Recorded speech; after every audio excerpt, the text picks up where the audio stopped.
बड़े और ताकतवर हम हैं, लेकिन आपके जानशीन वो यूसुफ बने। जो वक्त गुजरता जा रहा है उसकी याद में मजीद इजाफा होता जा रहा है। मुझे डर है कि कहीं पागल ना हो जाऊं। और जब वो आ जाए तो सातों दरवाजों को बंद कर देना। खुदाया मुझे तन्हा मत छोड़ना। मैंने खुद को तुम्हारे लिए आमादा किया है। खुदा की पनाह मांगता हूँ। मैं इन खवातीन की दी गई गुनाह की दावत की बनिस्बत जिंदान को तरजीह दूंगा। जान लो यूसुफ कि खुदा ने तुम्हें अपनी नबूवत और रसालत के लिए मुंतखब किया है, इस कैद व बंद के लिए नहीं। तावील ख्वाब वो इल्म है जो मेरे खुदा ने मुझे सिखाया है। आज से मैं मुल्क के वजीर खजाना का ओहदा और ज़र उमूर की तमाम तर जिम्मेदारी आपको सौंपता हूँ। मुझे यूसुफ की खुशबू आ रही है। हमें तो कोई खुशबू नहीं आ रही है। यूसुफ को मरे हुए एक मुद्दत हो गई और आपको अब उसकी खुशबू आ रही है। मेरा यूसुफ मरा नहीं है, मेरा यूसुफ जिंदा है। सलाम बर यूसुफ नबी, सलाम बर वारिस नूह नबी, सलाम बर वारिस इब्राहिम खलील। हज़रत यूसुफ अलैहिस्सलाम जवानी के इस उम्र में बेमिसाल खूबसूरत चेहरे और हुस्न जमाल के मालिक थे। आप अलैहिस्सलाम के हुस्न के मुतालिक रसूलुल्लाह सल्लल्लाहु अलैहि वसल्लम ने फरमाया है कि हज़रत यूसुफ को इस दुनिया के कुल हुस्न का आधा हिस्सा अता हुआ था।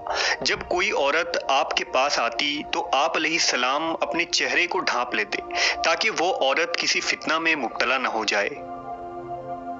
अजीज मिस्र की बीवी जुलेखा हजरत यूसुफ के हुस्न से बहुत मुतासिर थी। आहिस्ता आहिस्ता उसका दिल हजरत यूसुफ की तरफ माइल होने लगा और वो आपकी आशिक हो गई। अब जुलेखा ने यूसुफ अलैहिस्सलाम पर डोरे डालना शुरू कर दिए। उसने पहले तो इशारों किनायों में हजरत यूसुफ अलैहिस्सलाम को अपने करीब करना चाहा, लेकिन अल्लाह ने हजरत यूसुफ को इस शर से महफूज रखा। हजरत यूसुफ ने उससे साफ कह दिया कि मैं अल्लाह से डरता हूँ और अपने मालिक अजीज मिस्र के साथ हरगिज खयानत करके उनकी एहसानों की नाशुक्री नहीं करूंगा। जुलेखा खुद एक हसीन व जमील औरत थी और मिस्र के बड़े बड़े सरदार जुलेखा के ख्वाहिशमंद थे।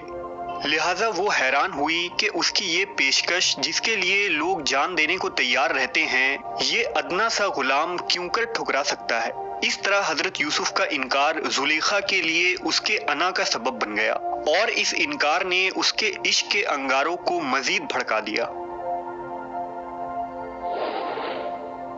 आखिरकार शैतान ने अपना सबसे बड़ा दाव चला और एक रात जुलेखा ने हजरत यूसुफ अलैहिस्सलाम को अपने हुजरे में बुलाया।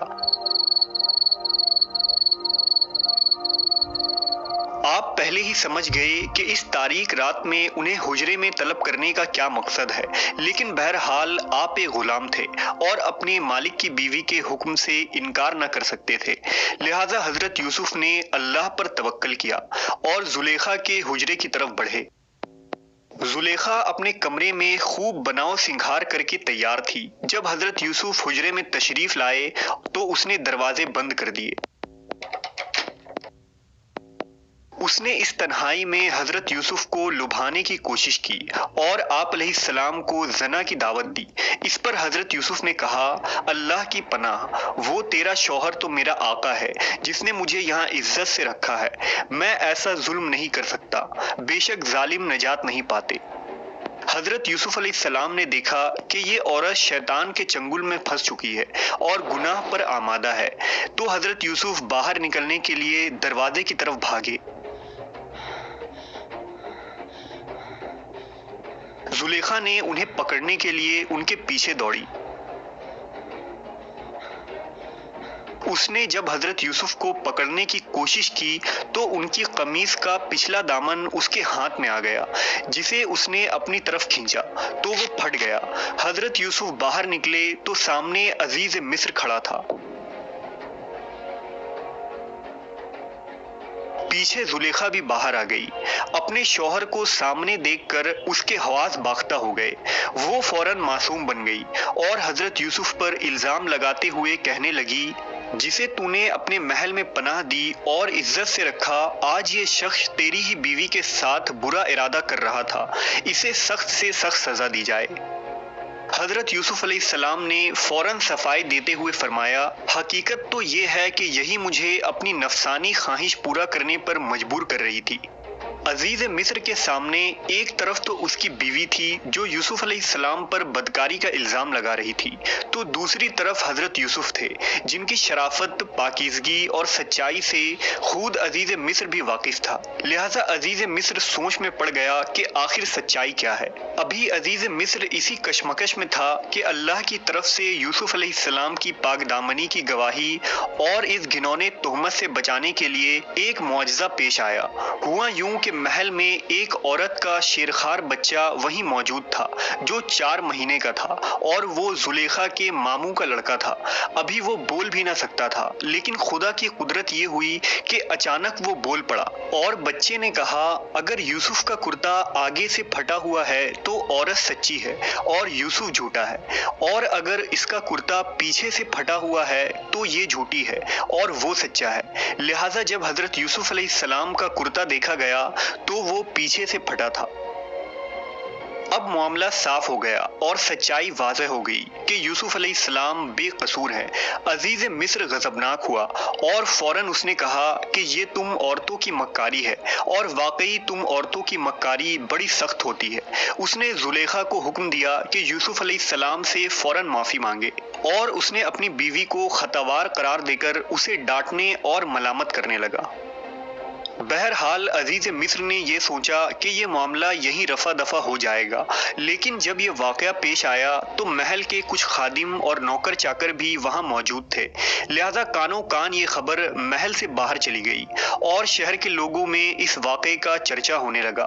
شہر کی عورتیں آپس میں باتیں کرنے لگیں کہ عزیز مصر کی بیوی کس قدر بدکار ہے کہ وہ اپنے ہی غلام کو ورگلانا چاہتی تھی۔ یہ کتنی حیرت کی بات ہے کہ ایک شاہی خاندان کی عورت ایک معمولی کنانی غلام کی عاشق بن بیٹھی ہے۔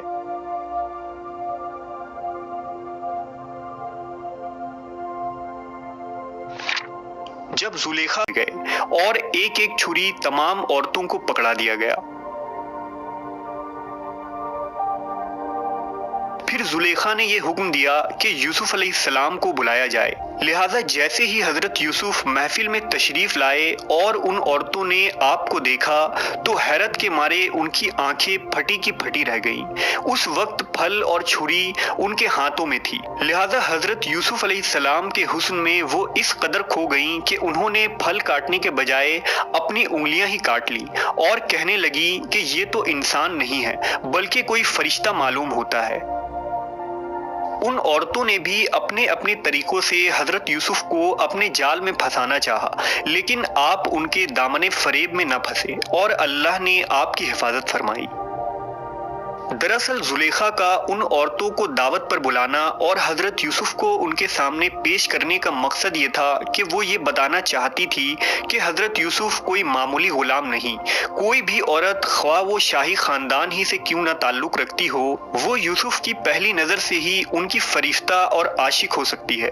لہٰذا اس نے اس محفل سے اپنی اس حرکت پر پردہ پوشی کرنے اور حضرت یوسف پر عاشق ہونے کے سبب کو ثابت کرنے کی کوشش کی۔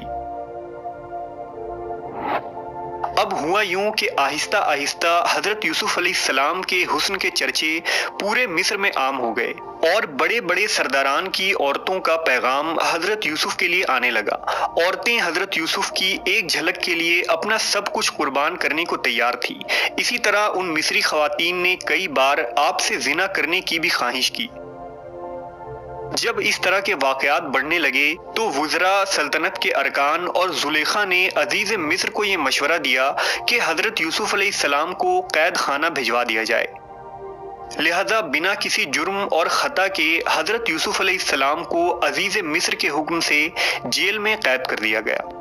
جب آپ جیل پہنچے تو اللہ کے بارگاہ میں فرمایا کہ اے اللہ، یہ قید خانہ کی کوٹری مجھ کو اس بلا سے زیادہ محبوب ہے جس کی طرف زلیخا اور وہ مصری خواتین مجھے بلا رہی تھی۔